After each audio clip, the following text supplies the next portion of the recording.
All right. Who or what are you?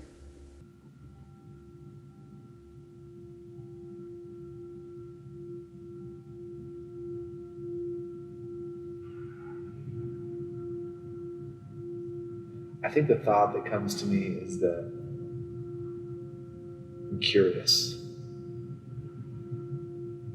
And I have a sensibility about like who I am, about like what I'm about, the things that I believe and all that. But like ultimately, I want to be curious. I want to like dig a little deeper, ask another question. Again, like especially as like the role I inhabit as a pastor, as a leader, whatever, like there's a certain degree to which people expect certainty from you. And there are things I'm certain about or relatively certain about. You know, you probably heard me say like, I'll fight you about like creed level things. Mm-hmm. You know, Trinity, Son of God, you know, big ideas. But the other stuff, like I'm curious about, want to know more about, and I want to leave space to grow and become. Yeah. Like, who said this? Is it Kierkegaard? Yeah, I think Kierkegaard said that there's no such thing as a Christian. The only such thing is that people who are becoming. I like that. I like that a lot. So I think that's kind of how I phrase it. Don't get lost in the gray area. You know? Right. Yeah. What do you hope in your story unlocks hope in someone else?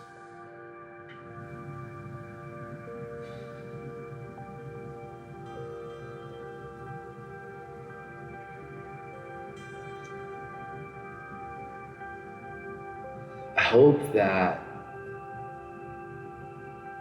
as I grow into that becoming, that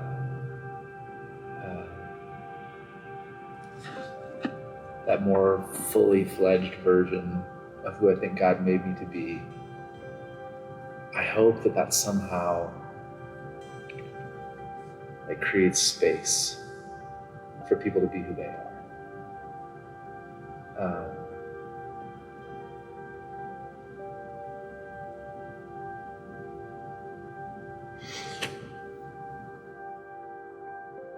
So you hope that your existence creates space for others, or the fullness of your story, the culmination of that, creates space for others? Yeah. So I think there's a delineation there. Yeah, I think it probably has to be the latter. Like there's a phrase that says that God is the only being for whom existence and essence are the same. All of us are sort of like growing into our essence in a way, without getting like super new agey about it. But I think the story of my becoming, and I hope that the more fully I become who He wired me and fashioned and designed me to be, that story, that comfort in my own skin creates space for other people to be comfortable. Yeah. in theirs. I mean, I think a different word for essence there could be soul. Mm-hmm. Yeah, like your soul in your existence. Yeah. It's good. It's good. Forgetting the questions. All right, Brandon. What do you bring to the world that only you, Brandon, can bring? And we've been saying that to people for a while now. And this is a tricky one for me because I think we're all unique and we're all totally not. Yeah. You know, like we're 99.9% identical from a genetic code perspective. We're all exactly the same. And yet, like that 1/10 of 1% of our being, our story, our experience, our relationships, what we've walked through, like that somehow is completely unique. So I think we can all answer it that way. Like my experience is just slightly different than anyone else's. Like you could have a twin, and though much of your life has the same experiences, especially early on, you're still going to experience those things differently. Sure. So like our interpretation of that, our perspective of that, the spectacles through which we see it is unique. And I think there are other people that do similar things. And I've watched other people do this, and so I don't know how much of this is like innate. You know, is it nurture or is it nature? Like I don't know the answer to this, but my guess would be that it's a combination, but that like I have this ability to like see potential in people. There's a story about Michelangelo, and he sculpted David, right? David is one of the most famous works of art in human history. It's a masterwork. And there were at least 2 other artists that turned down that commission. And their excuse was that the 40-foot slab of marble that they had, procured for this piece was, they saw too many flaws in the marble. They didn't think it could be done.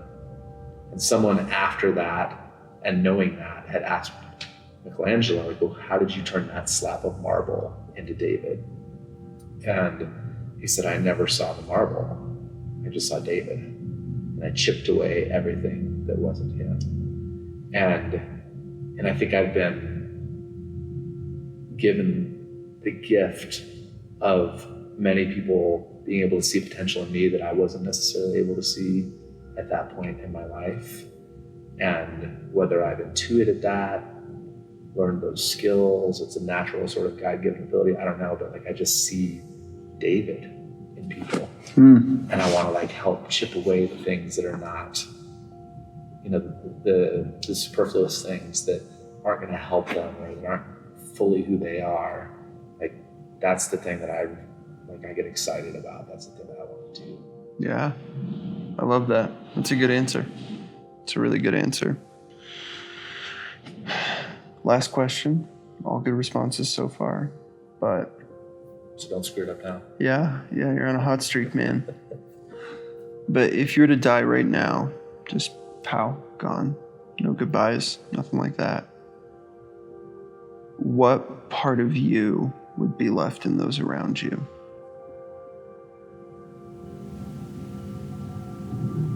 It's an emotional question, right? I like to think that you're just done, and you don't have any more space, any more opportunity.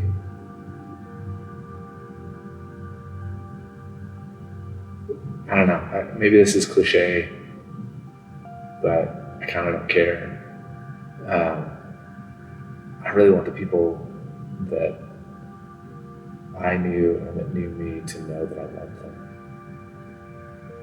I want them to know that I really, really loved them and wanted like the best things for them. I think my boys get tired of me telling them I love them all the time. But my hope is that like when I'm gone, that they'll remember